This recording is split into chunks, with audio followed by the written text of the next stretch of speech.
नांदेडमध्ये यशवंत महाविद्यालयातील MSCच्या द्वितीय वर्षात शिकणाऱ्या नेहा चव्हाणला अचानक आज दुपारी चक्कर आली. चक्कर येऊन पडल्याने तिला रुग्णालयात दाखल केले असताना वाटेतच तिचा मृत्यू झाला.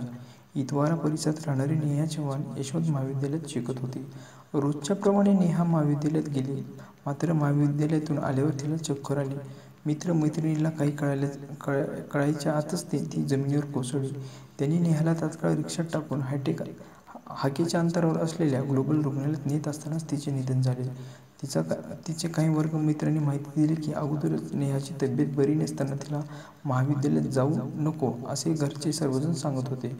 असे असताना सुद्धा ती महाविद्यालयात आली होती. यावेळी तिला चक्कर आली आणि ती जमिनीवर कोसळली. तिचा मृत्यू उन्हाच्या तीव्रतेमुळे झाला की आजारामुळे हे अद्याप कळू शकले नाही.